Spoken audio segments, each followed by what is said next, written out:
ओम साई राम। कैसे हैं आप लोग? आई होप सब ठीक होंगे।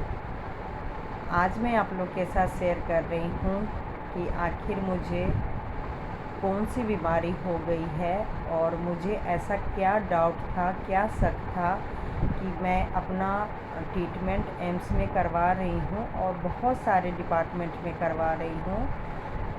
ऐसा क्या लक्षण दिखे थे मुझे, जो मैं खुद डॉक्टर के पास गई, मुझे कोई लेके नहीं गया। और मैं अपना काफ़ी परेशानी कई वीडियो में शेयर की थी कि मुझे प्रॉब्लम है, और बस बेटी को कोई देखने वाला नहीं था, रखने वाला नहीं था, जिसके कारण मैं अपना इलाज नहीं करवा पाई। और अब बेटी काफ़ी बड़ी हो गई है। मुझे डिलीवरी के बाद से ही परेशानी थी, और लेकिन फिर लॉकडाउन बीमारी का भी चक्कर था, उस वजह से भी डर से हॉस्पिटल नहीं जाती थी। और फिर छोटी बेटी को रखने वाला भी कोई नहीं था, तो जिसके कारण मेरी प्रॉब्लम बढ़ती ही गई, और मतलब बहुत ज़्यादा बढ़ गई थी। मैं जिस डिपार्टमेंट में भी गई हूँ, जिसमें भी मुझे डाउट था, सभी में कंफर्म मतलब निकला है कि मुझे कुछ ना कुछ परेशानी है, और उस सब का इलाज चल रहा है। तो मुझे ऐसा क्या प्रॉब्लम था, मैंने शेयर किया था। जैसे मुझे चक्कर आते थे, मुझे बहुत ही वीकनेस होता था, मुझे सांस लेने में प्रॉब्लम होती थी, और सीने में मतलब दर्द रहता था। और जैसे मैं सो रही हूँ तो मुझे अचानक नींद खुलती थी कि मेरी सांसें बंद हो गई है, घुटन सी महसूस होती थी, लगता था कि मेरी सांसें मतलब हमेशा के लिए बंद हो गया है। फिर अचानक फिर अपने आप ही मेरी नींद खुल जाती थी, और फिर सांसें वापस आ जाती थी। और आँखें में प्रॉब्लम, और हाथ तो खैर टूट ही गया, मतलब विटामिन डी मेरा बहुत ज़्यादा कमी है, जिसके कारण तो ये सारा मैं करवाई हूँ, ईसीजी करवाई हूँ, और फेफड़े का मतलब एक्सरे भी करवाई छाती का, और बहुत सारा जो भी टेस्ट होता है सारा कुछ कराई हूँ। और मुझे जो जो डाउट था, जैसे कि वीकनेस आते थे तो मुझे लगता था कि मेरा बीपी हाई है या डायबिटीज़ है, और सीने में दर्द होता था तो मैं सोचती थी कि कोलेस्ट्रॉल बढ़ा हुआ है। मतलब ये सब बीमारी मतलब मेरे हस्बैंड में है, तो मुझे काफ़ी कुछ नॉलेज है लक्षण के। तो मैंने सोचा, और इतना टेंशन में रहती हूँ, तो मैंने सोचा था यही सब कुछ प्रॉब्लम होगा। तो एम्स में जाती हूँ जहाँ मेरे हस्बैंड का इलाज होता था, तो मैं भी अपना इलाज करा लेती हूँ। लेकिन मतलब ऐसा कुछ नहीं हुआ, भगवान की कृपा कहिए। ये सब कुछ भी नहीं निकला, और निकला जो मैंने सोचा भी नहीं था, वो है मेरा हीमोग्लोबिन कम होना। और इतना कम है, इतना कम है कि मुझे एक बीमारी आप लोगों ने सुना होगा, एनीमिया, वो बीमारी मतलब मुझे हो गई है।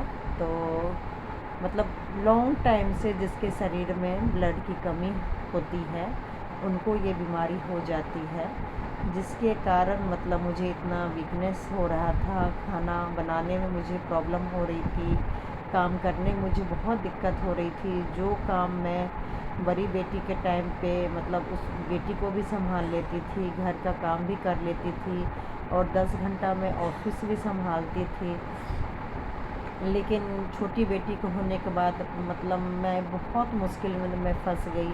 करती मैं ही थी, बड़ी बेटी और हस्बैंड हेल्प कर देते थे, लेकिन कुछ मेहनत खैर हाथ टूटने के बाद, या हाँ, बड़ी बेटी जब कॉलेज एडमिशन ली थी तब मैंने काम वाली लगा लिया था खाना बनाने का, क्योंकि मेरे से बिल्कुल भी नहीं बनाया जाता था। और फिर मैं सोचती थी चलो मैं नहीं खाऊंगी तो चलेगा, लेकिन हस्बैंड है, बड़ी बेटी है, छोटी बेटी है, तो कम से कम काम वाली जैसे भी कुछ भी खाना बना के जाएगी तो ये लोग कम से कम खा सकते हैं। और ये क्यों कम हुआ वो मैं आप लोग के साथ शेयर कर देती हूँ, और आप लोग ये सब गलती और लापरवाही मत कीजिएगा प्लीज़, क्योंकि अपना शरीर से बढ़ के कुछ नहीं होता है। और आज जब मैं काफ़ी प्रॉब्लम में फंस गई हूँ तो मुझे महसूस होता है कि मैं सच बोल रही हूँ, दूसरे के चक्कर में मैं अपना शरीर पूरा बर्बाद कर ली। आज भले ही मेरे अपने लोग की इनडायरेक्टली गलती हो, लेकिन डायरेक्ट हो इनडायरेक्ट से कोई फ़र्क नहीं पड़ता। भले ही मैं उन पे दोष लगाऊं या वो मेरे से माफ़ी मांगे, लेकिन जो मुझे प्रॉब्लम हो गई है वो उनकी माफ़ी मांगने से भी ठीक नहीं होगा, और ना मुझे उन पे ब्लेम लगाने से ठीक होगा। इसका मतलब यही है कि लोग आपको कितना भी टेंशन दे, कितना भी परेशानी दे, मतलब हर इंसान को चाहिए कि आप उतना ही चिंता करें जिससे कि आपका बस थोड़ा बहुत टेंशन लेके और सच में भूल जाना चाहिए, और अपना शरीर का और अपने फैमिली का ध्यान देना चाहिए।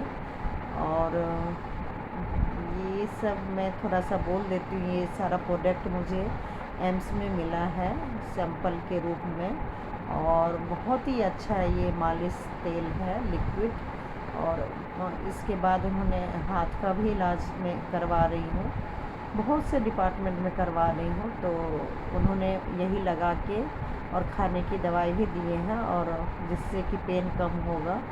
और इससे एक्सरसाइज, ये लगाने के बाद एक्सरसाइज करने बोले हैं, और जल्दी से जल्दी बोले हैं कि हाथ ठीक कर लीजिए, 6 महीना हो गया है, तो उसके अकॉर्डिंग हाथ थोड़ा ठीक होना चाहिए। वैसे ठीक है, लेकिन बोले जितना जल्दी ठीक कर लेंगी उतना अच्छा है। तो क्योंकि मुझे वीकनेस बहुत ज़्यादा है, तो डॉक्टर लोग भी समझ रहे हैं कि मैं एक्सरसाइज नहीं कर पा रही हूँ, और ऊपर से छोटी बेटी बहुत ज़्यादा अभी भी तंग करती है। मतलब मैं मम्मी के घर पर हूँ, लेकिन सपोर्ट करना चाहती है, लेकिन मेरी छोटी बेटी का एक अलग ही नेचर है। वो ना किसी का हाथ से खाती है, ना मेरे हाथ से खाती है। खाने में वो इतना नखरा करती है, इतना टाइम लगाती है कि सच बोलूँ, एक टाइम में वो जितना टाइम लगाती है उतनी देर में 10 लोग का खाना बना के रख दूँगी। लेकिन मैं बहुत मजबूर हूँ, और एक्सरसाइज छोड़ के मुझे बेटी को खिलाना पड़ता है। तो इसलिए डॉक्टर ने बोले कि मतलब आप पहले शरीर में ताकत लाइए, और ताकि जब शरीर में ताकत रहेगा तो आप कभी भी एक्सरसाइज कर सकते हैं, चाहे वो रात में सोने से पहले हो या उठने के साथ ही हो, जब आपके बच्चे सो रहे हों और शरीर में ताकत रहेगी तो आप कर सकते हैं। ये सारा मैं कच्चा चना, कभी उबला हुआ चना, अनार, किशमिश, ये सब भी मैं नाश्ता में, जैसे मुझे दवाई लेना होता है और दूध पी लेती हूँ, ये खा लेती हूँ और फिर दवाई ले लेती हूँ, तो ताकत तो मुझे मिल रही है। ये अखरोट ले लेती हूँ, जूस भी ले लेती हूँ दोनों टाइम।